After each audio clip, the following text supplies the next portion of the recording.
Hello friends, welcome to AST times channel. Friends, మన యొక్క తెలంగాణ రాష్ట్ర వ్యాప్తంగా రేపు ఉదయం నుండి ప్రతి ఒక్కరి ఇళ్లకు అధికారులు అయితే రాబోతున్నారు. అయితే మనకు జూన్ 6వ తేదీ వరకు ఈ సర్వే అయితే తెలంగాణ రాష్ట్ర వ్యాప్తంగా అయితే జరగబోతుంది. అయితే అధికారులు వచ్చిన తర్వాత తప్పనిసరిగా ఈ ప్రూఫ్స్, ఈ డాక్యుమెంట్స్ అనేవి మీరు చూపించాల్సి అయితే ఉంటుంది. ఒకవేళ మీరు చూపించకపోతే ఇలా అవుతుందండి. అయితే మనకు ఈ సర్వే ఏంటి, దానికి సంబంధించిన పూర్తి వివరాలు తెలియజేస్తాను. ఈ వీడియో నచ్చినట్లయితే లైక్ చేసుకొని ఛానల్ను సబ్స్క్రైబ్ చేసుకొని ఫాలో అవుతుంది. అయితే దీనికి సంబంధించి మనకు ఇప్పుడిప్పుడే ఒక నోటిఫికేషన్ కూడా అయితే వచ్చింది. ఆ నోటిఫికేషన్ మీకు ఇక్కడ స్క్రీన్ పైన అయితే స్టిక్ చేస్తున్నాను. ఇక్కడ చూసుకున్నట్లయితే మనకు గృహ గణనకు సంబంధించి జూన్ 6వ తేదీ వరకు మనకైతే గడువు పొడిగించడం అయితే జరిగింది.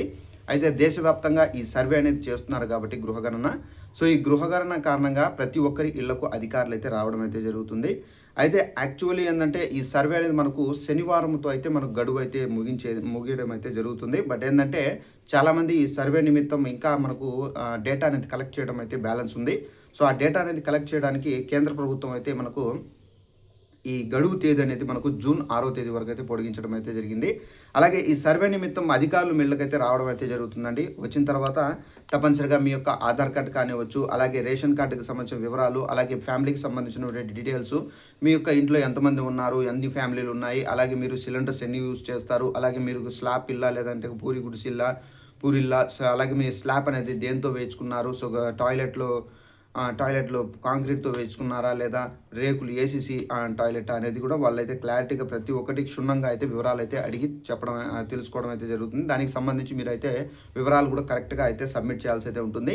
అయితే ఈ గృహగణన తర్వాత మనకు జనగణన సర్వే అనేది మనకు నెక్స్ట్ ఇయర్ 2027 ఫిబ్రవరి రోజున అయితే ఫిబ్రవరి నెలలో అయితే మనకైతే జరగడం అయితే జరుగుతుంది. ఎవరైనా ఇంకా గృహగణనకు సంబంధించి ఇంకా ఎవరైనా పెండింగ్లో ఉన్నా కానీ, ఇంకా ఎవరైనా అధికారులకు మీరు డేటాకు సంబంధించి ఇవ్వడం మిస్ అయి ఉంటే కనుక తప్పనిసరిగా మీ యొక్క వివరాలు ఏవైతే ఉన్నాయో తప్పనిసరిగా మీ అధికారులు ఎవరైతే వచ్చుంటారో వాళ్ళకు తప్పనిసరిగా సబ్మిట్ అయితే చేయండి.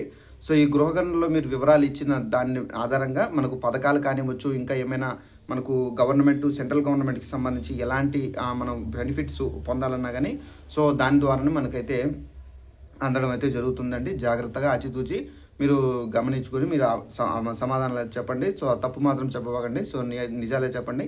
సో ఇదండి మనకు ఉన్నటువంటి ఇన్ఫర్మేషన్. ఈ వీడియో మీకు నచ్చినట్లయితే లైక్ చేసుకొని ఛానల్ సబ్స్క్రైబ్ చేసుకొని ఫాలో అవుతానండి. Thanks for watching this video. All the best.